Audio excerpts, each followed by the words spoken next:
और इस बीच बड़ी खबर आ रही है, आपको बता दें मानसून सत्र से पहले इंडिया गठबंधन की बैठक। इस वक्त की बड़ी और अहम खबर आपको बता रहे हैं। बैठक में सोनिया गांधी भी शामिल हुई हैं। बैठक में पहलगाम, ऑपरेशन सिंदूर और बिहार में एसआईआर को लेकर सरकार को घेरने की रणनीति।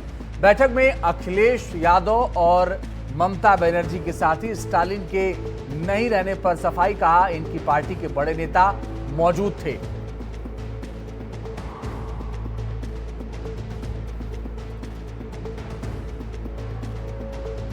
बड़ी और अहम खबर इस बीच आपको बता रहे हैं, मानसून सत्र से पहले इंडिया गठबंधन की ये बड़ी बैठक में सोनिया गांधी भी शामिल हुई हैं। और इस बैठक में सोनिया गांधी, राहुल गांधी, तेजस्वी यादव देखिए बिहार से शामिल हुए हैं, ये आपको नजर आ रहा है। इंडिया ब्लॉक जिसमें 24 पार्टीज शामिल हैं, मानसून सत्र के पहले हम कैसे इस सरकार की जातियों, असफलताओं, जिससे भारतवर्ष की 140 करोड़ जनता सीधे प्रभावित हो रही, उन मुद्दों को कैसे उठाएं, इसकी रणनीति पर चर्चा करने के लिए, सहमत बनाने के लिए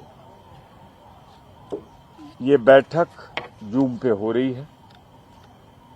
मुझे ये बताने में प्रसन्नता हो रही है कि लगभग 24.5 हमारे जो साथी हैं, दल हैं, वो उनके मुखिया या उनके मुखिया के समकक्ष दूसरे महत्वपूर्ण नेताओं ने भागीदारी की। हमारे पास बहुत से मुद्दे सुझाव के रूप में आए हैं।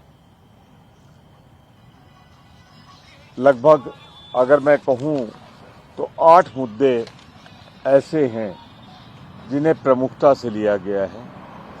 पहलगाम, ऑपरेशन सिंदूर, राष्ट्रपति अमेरिका ट्रंप के 24 बयान, एसआईआर बिहार कमीशन का, इलेक्शन कमीशन किस तरह लोकतंत्र को गिरवी रख रहा है, फॉरेन पॉलिसी, चाइना के मुताबिक गाजा और पाकिस्तान के लिए, डिलिमिटेशन, फिर atrocities on schedule caste, schedule tribe, women और माइनॉरिटी। कुल मिलाकर ये बैठक बहुत ही सौहार्दपूर्ण वातावरण में देश के लिए चिंता व्यक्त करते हुए, चिंतित होते हुए और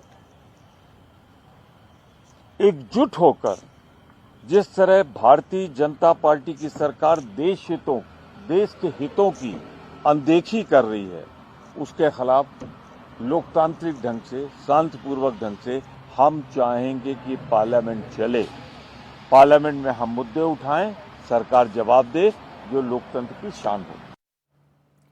और जयेंद्र कुमार हमारे सहयोगी ज्यादा जानकारी के लिए इस वक्त जुड़ रहे हैं। जयेंद्र, प्रमोद तिवारी ने प्रेस कॉन्फ्रेंस में बताया क्या क्या मुद्दे थे, लेकिन असल सवाल तो ये है कि अखिलेश यादव शामिल नहीं हुए, स्टालिन शामिल नहीं हुए, बाकी उधर ममता बनर्जी भी शामिल नहीं हुई इस बैठक में, ऐसा क्यों हुआ? तो देखिए कि अखिलेश यादव ने बात की कांग्रेस लीडरशिप से और उनकी जगह रामगोपाल यादव जो पार्टी में नंबर 2 हैं वो आए। ममता बनर्जी नहीं आई तो उनके भतीजे और टीएमसी में महासचिव वो उनका भी नंबर 2 का कद है, अभिषेक बनर्जी शामिल हुए। और स्टालिन भी नहीं आए, तिरुचि शिवा उनकी पार्टी के वरिष्ठतम नेता हैं, वो शामिल हुए। लेकिन इन तीनों बड़े नेताओं का ना आना अहम देखिए इसलिए है क्योंकि इंडिया अलायंस में अगर टॉप 5 पार्टियों की बात करें तो कांग्रेस के बाद बारी आती है समाजवादी पार्टी की, इसके बाद टीएमसी की, इसके बाद डीएमके की और इसके बाद शिवसेना उद्धव ठाकरे गुट की।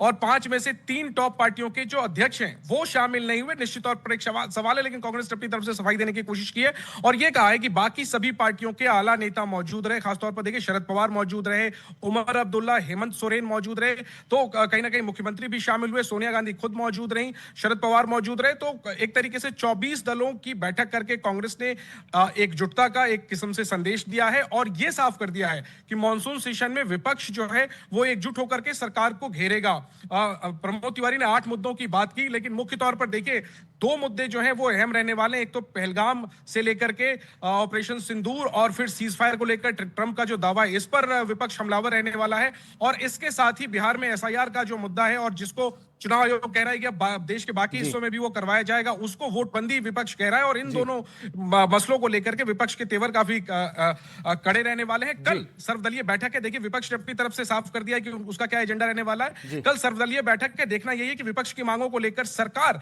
कहां तक सहमत होती है, किस तरीके से बात बनती है। और अगर बात नहीं बनी पक्ष और विपक्ष के बीच, तो जाहिर सी बात है मॉनसून सत्र जो है वो धुलता हुआ नजर आएगा। जी ठीक है जयंत, आप नजर बना के रखिएगा, आगे लगातार आपसे अपडेट लेते रहेंगे। तो ये मॉनसून सत्र जो है वो भी हंगामेदार रहने की उम्मीद की जा रही है।